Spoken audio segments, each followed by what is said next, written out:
Hi hello welcome back to Santosh Ashok YouTube channel. నేను ఈరోజు తోటకూర ఉల్లికారం అయితే చూపిస్తున్నానండి. నా స్టైల్లో అయితే చూపిస్తున్నాను. కడాయి పెట్టుకొని ఆయిల్ వేసుకొని అందులో 1 టేబుల్ స్పూన్ శనగపప్పు, 1 టేబుల్ స్పూన్ మినపప్పు అయితే వేసుకోండి. అవి కొంచెం వేగిన తర్వాత అందులో ఆనియన్స్ వేసేయండి. ఆనియన్స్ వేసేసి అవి ఒకసారి కలుపుకొని అవి మొత్తం రెడ్గా కాకుండా నార్మల్గా కొంచెం ఉడికేటట్టు చూసుకోండి.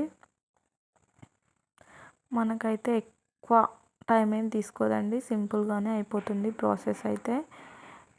ఇవైతే మనం కింద అడుగు అంటుకోకుండా అయితే కలుపుతూ ఉండాలి. కొంచెం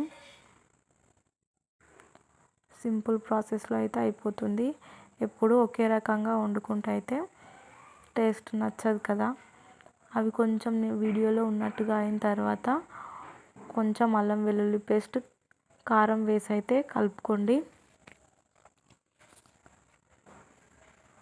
వాటిని కలుపుకున్న తర్వాత కొద్దిసేపు మూతం పెట్టక్కర్లేదు, కొద్దిసేపు ఉంచి తీసేయండి. వేరే ప్లేట్లోకి తీసేసుకొని తర్వాత మళ్ళీ అదే కడాయిలో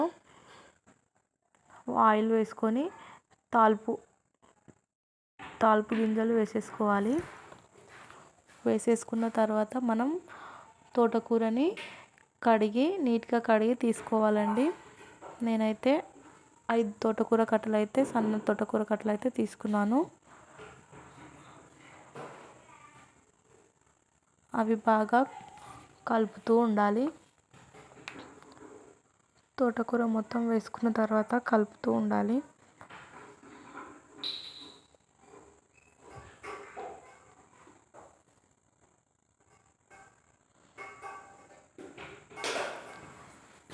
ఫస్ట్ టైం ట్రై చేసినా కానీ ఇదైతే టేస్ట్ అయితే చాలా బాగా వస్తుంది.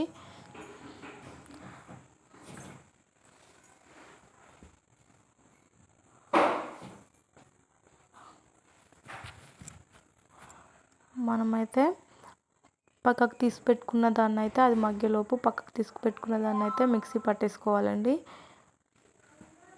అక్కడ మిక్సీ పట్టేసుకునే లోపు ఇదైతే మగ్గిపోతుంది. తర్వాత కొంచెం పసుపు, సాల్ట్ అయితే వేసేసుకోవాలి. సాల్ట్ వేసేసుకొని కలిపేసుకోవాలండి.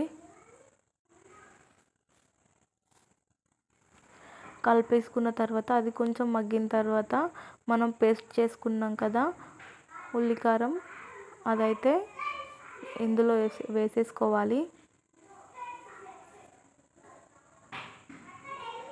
వేసేసుకొని కలిపేసుకున్న తర్వాత కొద్దిసేపు మగ్గనివ్వాలి. మూత పెట్టుకొని 2 మినిట్స్ అయితే మగ్గనిచ్చిన తర్వాత మనం దించేసుకుంటే అయితే ఇదైతే రెడీ అయిపోతుందండి. వీడియో నచ్చితే లైక్ చేసి సబ్స్క్రైబ్ చేసుకోండి. ఇలాంటి మరిన్ని వీడియోస్ కోసం నా ఛానల్ని సబ్స్క్రైబ్ చేసుకోండి. మీకు కనుక నచ్చితే ట్రై చేసి ఎలా వచ్చిందో కామెంట్ చేయండి.